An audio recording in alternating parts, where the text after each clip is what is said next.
من غير حليب ولا خض ولا اي حاجة خالص. هنعمل بسم الله ما شاء الله اللهم بارك 5 كيلو زبدة بلدي زي ما انتم شايفين كده. هقولك كل المعلومات في الفيديو، بس قبل ما نبدأ نسمي الله ونصلي على الحبيب المصطفى.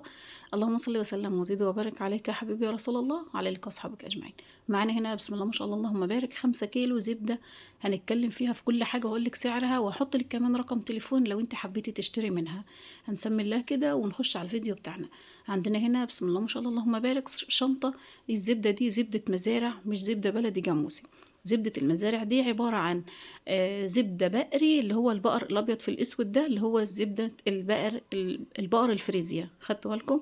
الشنطة عندنا دي اسمها كان عندنا قبل كده شنطتين الرضا، وكان عندنا كمان شنطة دي اسمها الفارس. كل دي 3 أنواع للزبدة بتاعة الزبدة المزارع. تمام؟ دي زبدة مزارع عليها البقرتين اللي هما الأبيض في الأسود، اللي هو البقر الفريزيا. تمام كده. هنبدأ دول 5 كيلو وربع. بعد ما بنخضهم بينقص منهم في مرات، كل شنطة نقص منها حجم شكل.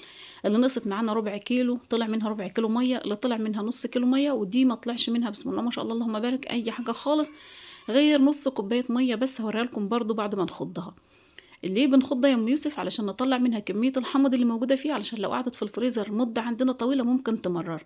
فاحنا علشان ما نعرضهاش لانها تمرر لا قدر الله معانا، بنعمل الشغل اللي هنعمله ده. لو انت عايزة تسيحيها هحط لك فيديو ازاي تسيحيها برضو. وزودنا عليها نص كيلو حليب، وزودنا عليها مرة تانية نص كيلو زبدة بقري، زبدة بلدي جاموسي. اديتها طعم احلى من اللي هي فيه، كمان اعلى. يعني اديتها طعم الزبدة البلدي بالظبط، سواء ضفنا اللبن سواء ضفنا الزبدة، ادوها الاتنين طعم جميل وريحة جميلة، وكمان في الأكل طعم أحلى. بسم الله ما شاء الله. هي حلوة مش وحشة، بس خفيفة في الدسم بتاعها شوية. تمام. مش هي مش دهون ولا أي حاجة من الحاجات دي، لا. هي البقر فريزيا هم بياخدوا منه الدسم التقيل الأول، بينتجوه للمحلات، وبعد كده الدسم التاني ده بيكون خفيف شوية في الدسم بتاعه. علشان كده جودته بتكون مش اللي هي اللي عالية قوي اللي غالية قوي، لا، بتكون جودة أقل شوية في السعر وكمان في الجودة. علشان كده قلت لكم لما جينا سيحناها قبل كده، قلت لكم ضيفوا عليها كيلو زبدة بلدي أو نص كيلو، وكمان ضفنا عليها مرة كيلو واحد حليب ب20 جنيه ولا ب30 جنيه. ما شاء الله غير من طعمها خالص، زي ما عملنا قبل كده الدهن مع بعضنا برضه على القناة. وما شاء الله حولناه لزبدة بلدي، طعمه كان زي العسل. هنبدأ هنا بعد ما فتحنا الشنطة بتاعتنا واتكلمنا عليها. السعر بتاعها كام يا ام يوسف؟ السعر بتاعها من 400 ل 500 جنيه حسب الكيلو اللي فيها، وحسب هي فيها كمية مية كتير او لا. تمام. هتلاقوني ان شاء الله باذن الله لو حبيتوا يعني احتجتوا الرقم بتاع الست ام احمد هحط لكم، اتصلوا عليها، هي بتوصل لك لغاية البيت، وطبعا بتحسب حساب التوصيل بتاع ابنها او زوجها. السمنة عندنا بسم الله ما شاء الله اللهم بارك عاملة السكينة زي السمنة البلدي. فهمتوني؟ مش زي الدهن. اخدتوا بالكم؟ هنا بنبدأ ان احنا قبل ما اشتغل فيها خالص مش عجنة في ايدي زي الدهن، لا، دي سمنة بقري بس خفيفة شوية في الدسم. هبدأ أعجنها زي ما انتم شايفين كده لغاية ما اطرح منها كمية المية الموجودة اللي فيها. يبقى دي هنا عندنا زبدة مزارع، لو حبيتوا إن شاء الله أحط لكم الرقم لو حبيتوا تشتروا منها. الزبدة المزارع عندنا بشتغل فيها نفس الشكل كده، بتكون لا هي مجمدة قوي ولا هي فكة معايا قوي، علشان الناس اللي أخدتها وفكتها خالص زي المية وردت معاها تاني قشطة تاني. احنا مش عايزين نردها قشطة، احنا عايزين نخليها زي ما هي كده، كأننا منزلينها من القربة وخضينها، بس بنعدلها ليه يا ام يوسف؟ علشان اطلع منها كميه الحمض اللي موجوده فيها وما تمررش معايا بعد فتره. عايزه اسيحها هحطها زي ما هي كده بالظبط في الحله، واحطها على النار، واحط معاها كيلو حليب، واحطها تاخد وتدي مع بعضها لغايه ما تستوي. مش هعلي عليها النار في الاول لغايه ما تفك معايا خالص والحليب يندمج معاها كده مع بعضيهم، وابدا احطها على النار. بتاخد معايا من نص ساعه لساعه سوا، علشان طبعا لو فيها كميه ميه بتاخد وقت شويه. انا علشان كده بقول لكم نخضها الاول ونرجع يبقى نسيحها، علشان كمية المية اللي موجودة فيها بتاخد وقت عبال ما تتبخر، وبتغلبك انتي عبال ما بتكمل التسوية بتاعتها. تمام. بتاخد يعني معاكي وقت، مش بتغلبك في حاجة، لا، بتاخد معاكي وقت على النار كتير شوية. هنتكلم شوية بقى واحنا بنخضها كده على الفرق بينها وبين الزبدة البلدي. الزبدة البلدي احنا عملناها مع بعضنا على القناة، طبعا قلنا بدل ما نشتريها غالية، الكيلو فيها يعني الرطل الواحد بيخش في 100 جنيه، والكيلو زي ما احنا عارفين رطلين وربع، يبقى بيخش في 225 جنيه ولا 250 جنيه، ومرات بيخش في 300 جنيه لغاية ما يوصلك انت لغاية البيت بتاعك. علشان كده احنا قلنا نجيب الحليب ونشتغل فيه احنا في البيت ونعمل، بسم الله ما شاء الله ناس كتيرة أخدته مشروع وعملته وبتاكل منه أكل عيش كمان، يعني مش بتجمع بس أكل بيتها، لأ ده أخدته مشروع وبتشتغل منه، وبدأت إن هي تبيع منه وترزق وتأكل، يعني تنتج أكل عيش في بيتها وهي قاعدة. بنشتري الحليب كل يوم، بتبقى محددة لنفسك مقدار، يعني مثلا 10 كيلو 15 كيلو 20 كيلو على حسب المقدار اللي انت هتقدري تشتغلي فيه. وكنت عاملة لكم فيديو لانك انت ازاي تعملي مشروع من الجبنة والزبدة، لان لما هعمل مشروع غير ما هعمل كمية 5 كيلو ولا 10 كيلو بس لبيتي. الفرق فيهم ايه؟ في الشغل بتاعهم اللي احنا هنشتغله، لان الشغل لما يبقى عاملة مشروع يعني انا كل يوم هشتغل الشغل ده، غير ما انا مثلا عاملة 5 كيلو ولا 10 كيلو بس. لو انا عاملة 5 كيلو ولا 10 كيلو بس بعملهم مش بياخدوا معي وقت ولا بياخدوا معي مجهود ولا اي حاجة. انما لما هعمل كل يوم طبعا بياخد معايا وقت شوية، بحب ان انا اشتغل فيه صح علشان الحاجة بتاعتي تطلع صح. هنا الخض بتاعنا بدأ ما شاء الله اللهم بارك، كل التخريزه اللي فيه راحت، ما بقاش فيه تخريزه خالص، انا مش عايزه فيه سمنه مخرزه خالص. طول ما فيه سمنه مخرزه معايا هنا بشتغل فيها، مش ناعمه زي ما انت شايفاها كده، طول ما هي فيها حامض من القلب من جوه. بفك السمنه بتاعتي كلها، وتعالي اوريك كميه الميه البسيطه خالص اللي هي طرحت منها. عندنا طبعا شنطه تانية اسمها الرضا، وعندنا شنطه تانية اسمها الخير، اللي انتوا حابين تختاروه، ودي طبعا الفارس اللي انت حابه تختاري منها اختاري. اهي كمية مية بسيطة خالص اللي طرحت منها. هكمل برضو شغلي كده لغاية ما اصفي كمية الحامض اللي فيها كلها. وده ما شاء الله اللهم بارك ال5 كيلو ربع بتوعنا يعتبر طلعوا صافيين، ما طلعش منهم حامض كتير، لان حوالي نص كوباية شاي بس هي اللي طلعت منهم. تمام.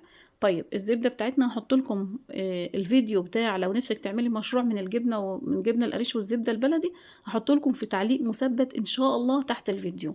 انما كمية الفيديوهات اللي هي تبع الجبنة والزبدة والقشطة هحط لكم منهم فيديوهين، وهحط لك كمان فيديو لتسييح السمنة دي اللي هي بتاع المزارع دي، هحط لك برضه في صندوق الوصف لو حبيتي تخشي تشوفي. صندوق الوصف فين حبايبي؟ تدوسي على عنوان الفيديو وانت سامعاني دلوقتي، هتلاقي كلمة المزيد، هتدوسي عليها هتخشي في صندوق الوصف، تلاقيني حاطلك كمية فيديوهات هينفعوك ان شاء الله. هتلاقيني حاطالك السمنة البلدي اللي انا مسيحاها باللبن، وكمان السمنة المزارع اللي احنا مسيحينها اللهم صل وسلم على سيدنا محمد بنص كيلو زبدة بلدي، وطلعت النتيجة ممتازة وحلوة قوي. هنا الطبق بتاعي معلم مكان الدسم بتاع الزبدة، اخدتوا بالكم؟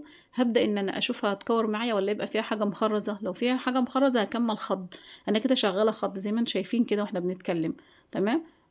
ظبطت معايا والدنيا تمام خلاص، اكمل على كده واجيب شويه ميه ساقعين، ابدا اغسل الزبده بتاعتي. ليه يا ام يوسف هتغسليها بميه ساقعه؟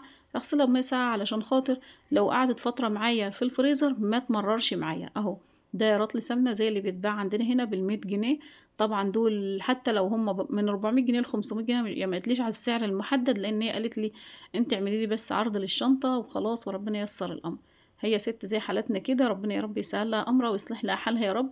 فانتوا لو حبيتوا مفيش مشاكل، ما حبيتوش الحاجه خلاص مفيش مشاكل، مش بقرص عليكم انكم انتوا ملزومين يعني بالحاجه، فهمتوني؟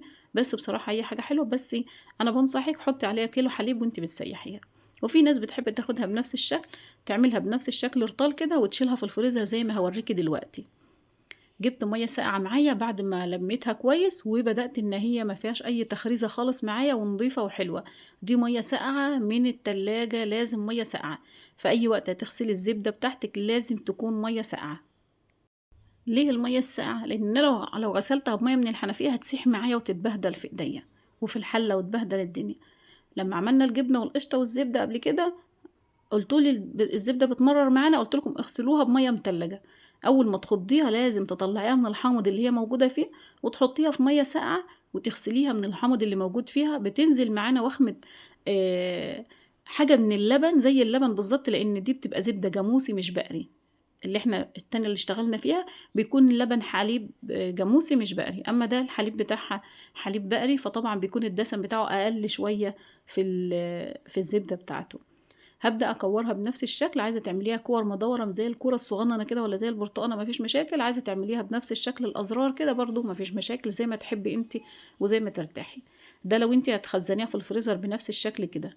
مش هتخزنيها في الفريزر خلاص، احنا طرحنا منها كمية المية الموجودة فيها، ببدأ أشيلها من الطبق بتاعي واحطها في حلة واحطها على النار، واحط معاه نص كيلو حليب أو نص كيلو زبدة بلدي جاموسي أو بقري مفيش مشاكل اللي انتي ترتاحي له، وتحطيها عبال ما الزبدة بتاعتنا في نفس الوقت ما تسيحيش دي وترجع تحط دي، لا هم حطيهم مع بعضيهم، هم يسيحوا مع بعضيهم ويستووا مع بعضيهم.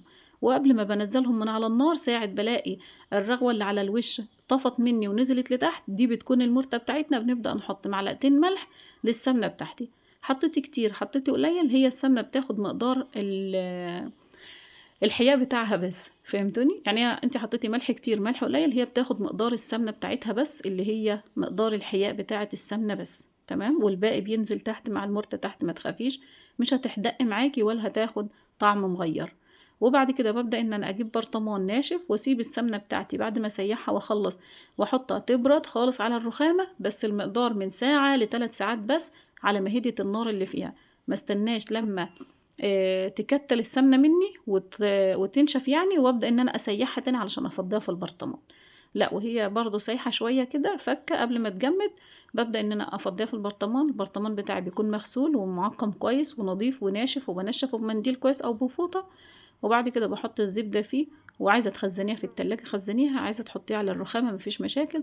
طبعا في الصيف بحب ان احنا نحط السمنة بتاعتنا البلدي في التلاجة، اما في الشتاء مفيش مشاكل خالص انها تتحط على الرخامة، لان الجو طبعا بيكون ساقع حواليها. كده هخلص الكمية بتاعتي زي ما انتم شايفين، اعملها رطال زي ما انتم شايفين، وصفتها طبعا لان هي يعتبر ما فيهاش حامض. كده محطوطة في المية الساقعة، ما شاء الله بتبدأ تجلس معايا كمان او تجمد معايا كمان في المية الساقعة. عايزة تحطيها في الحلة بتاعتها كده شوية لغاية ما تجمد معاكي خالص مفيش مشاكل، وترجعي تشيليهم رطل رطل. عايزة تحطيهم رطل رطل دلوقتي زي ما هوريكي الوقت في الكيس، وتحطيهم في شنطة كبيرة وتحطيهم في الفريزر، بيكون حلو برضو مش وحش. وقت ما تحتاجي هاتي رطل السمنة بتاعك اللي انت هتاخديه. الشكل اللي احنا عاملينه ده يعني بيقولوا انه رطل، بس طبعا ممكن يكون اكبر او اقل، يعني ممكن يكون اكتر او اقل. الرطل وزنه قد ايه؟ الرطل وزنه 450 جرام، لان الكيلو رطلين وربع، بتخصمي من 500 دول 50 جرام ومن هنا 50 جرام بيعملوا لك الربع كيلو، وال 450 اللي هنا وال 450 اللي هنا بيكونوا الرطلين، وكده بيكون الكيلو رطلين وربع عندك. لان احنا هنا في الفلاحين لما بنخض زبدة بنشتغل بالرطل مش بنشتغل بالكيلو. احنا بقى بنبيعه للتجار، والتجار بيجوا يبيعوه عندكم في المدن بالكيلو، تمام. الفرق بينهم برضو بتحطي معلقة من السمنة اللي انت جايباها دي في كوباية مية مغلية، وبتحطي معلقة من السمنة البلدي اللي هي النظيفة. لو انت عايزة، لو انت شارية سمنة بلدي وعايزة تعرفيها يعني، بتحطي معلقة منها في كوباية مية سخنة مغلية، هتدوب معاكي وتعمل ريمة بيضة تحت. لو عملت معاكي ريمة بيضة تحت دي سمنة بلدي نظيفة، لو ما عملتش الريمة البيضة اللي تحت دي بتبقى سمنة بلدي مغشوشة، وممكن تكون لا قدر الله حد غششها قبل ما يبيعها لك، تمام. خلصتهم بنفس الشكل وما شاء الله الطبق معلم مكانهم. لو دول حاجة تاني غير السمنة دي ما تكونش عاملة في الطبق كده، بيكون شكلها مش كده. طبعا بتشيليها عادي اكنك بتشيلي عجينة عادي، تمام. انما دي عشان الدسم اللي موجود فيها بيعلم في الطبق زي السمنة البلدي بالظبط اللي احنا بنعملها. دي بتساعد معاكي في يعني بيكون اهي ما شاء الله الكمية القليلة بتاع المية اللي احنا طلعناهم اهم.